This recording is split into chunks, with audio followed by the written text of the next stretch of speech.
Donc, on est maintenant à la partie 2 sur l'appel de la DPJ. Donc, c'est un moment que je me souviendrai toujours, évidemment. J'ai compris que c'était la DPJ, en fait.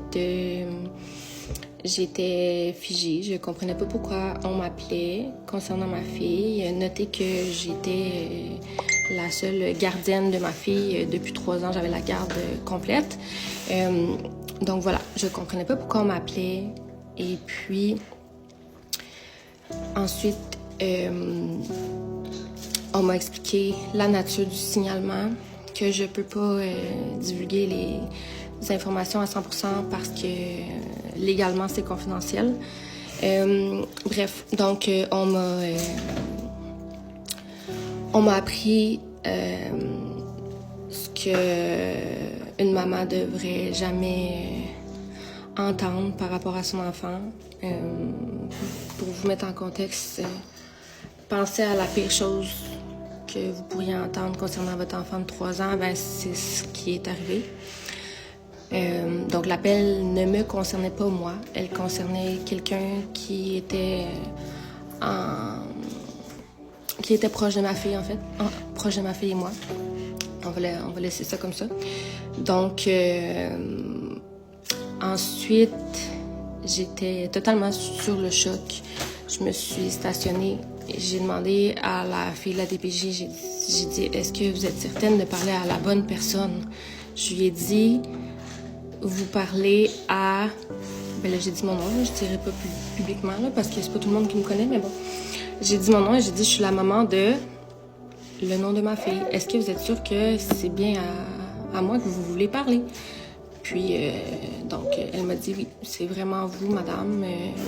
Je suis désolée si je regarde ailleurs, c'est parce que j'ai pris des notes pour vraiment bien vous expliquer. Là, c'est quand même un sujet assez difficile à parler, donc je voulais pas chercher mes mots. Voilà, le signalement ne me concernait pas au départ. C'était une personne de qui je m'étais éloignée 2 semaines avant, en fait. 2 semaines avant le signalement, ensuite j'ai eu le signalement. Et notez, j'ai oublié de le dire, là, le signalement, c'est arrivé 1 mois après la fausse couche. Donc, que j'ai expliqué dans la partie 1. Donc, voilà. C'était un choc.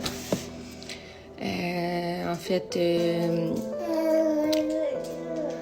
c'est la chose la plus inimaginable qu'on peut penser. Personne ne devrait jamais avoir à vivre ça. Je souhaite même pas ça à mon pire ennemi. C'est totalement épouvantable. Donc voilà. Donc à ce moment-là, moi, je suis rentrée sans le savoir dans une espèce de deuil. En fait, les phases du deuil. Pas nécessairement celui d'une personne, mais le deuil de la confiance, de la vie que je croyais avoir, de l'idée que je me faisais de la vie que j'avais vécue, en fait. Le monde que je connaissais, en fait, n'existait plus du tout. Donc, voilà, j'étais en état de choc, j'étais en déni aussi. Mon esprit voulait pas croire ce qui était arrivé. Pas que je croyais pas ma fille, mais ça fait partie des étapes du deuil. Ça a été dans le déni pendant un petit moment. Je voulais pas croire en fait à cette réalité-là. C'était trop lourd pour moi, c'était trop rapide pour moi.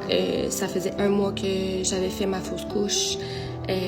C'était aussi trop injuste pour moi, pour ma fille. Donc voilà, ensuite, je suis tombée dans la phase de la colère. La colère envers cette personne, colère envers la situation, colère envers moi-même, envers la vie. Je me demandais pourquoi ça m'arrivait, pourquoi ça arrivait à ma fille, à ma famille. Ensuite, je suis arrivée dans la phase de la négociation. Ça, c'est les phases de deuil que je vous explique vraiment en détail. Donc, je suis entrée dans la phase de négociation, de me dire peut-être que c'est une erreur, peut-être que quelqu'un s'est trompé, c'est un malentendu. J'ai essayé de trouver une raison logique à tout ça, de remonter le temps, d'essayer de comprendre comment ça a pu être comment ça a pu arriver, qu'est-ce qui s'est passé, en fait. Mais après ce dévoilement-là, personne m'a demandé comment moi j'allais, vraiment. J'ai dû entreprendre des procédures judiciaires, aller porter plainte contre la dite personne. Mais on m'a pas vraiment pris en charge, moi, en tant que maman. Pourtant, avec du recul, je me rends compte que j'en avais besoin, j'aurais eu besoin d'aide parce qu'un dévoilement comme ça, c'est comme un tremblement de terre, pas juste pour ton enfant, pour toi, pour ta famille. C'est ça, c'est un tremblement de terre, je pourrais pas mieux le dire. Donc, après ça, moi, j'ai perdu tous mes repères. Et puis, tout a commencé à s'effondrer autour de moi. Parce que j'avais trop mal, c'était trop lourd pour moi. J'ai cherché des façons d'oublier qu'est-ce qui était arrivé. De geler mon esprit pour essayer de tenir debout pour ma fille. Mais j'ai réalisé que ma vie venait de basculer complètement. Ensuite, je suis tombée encore plus dans la dépression. Je suis tombée aussi dans une dépendance que j'avais pas vu venir pour m'aider à tenir face à cette douleur, cette peine-là. C'est là que ma vraie chute a commencé. Puis c'est ça que je vais aborder dans la partie 3. En fait, ma chute vraiment très, très, très basse. Donc, voilà. Donc, je veux juste dire un petit message pour clore le sujet, là, en fait. Je veux dire à toutes les mamans qui ont vécu quelque chose de similaire ou qui connaissent quelqu'un qui a vécu quelque chose de similaire, vous n'êtes pas seul. Puis même si personne ne vous tend directement la main, c'est important de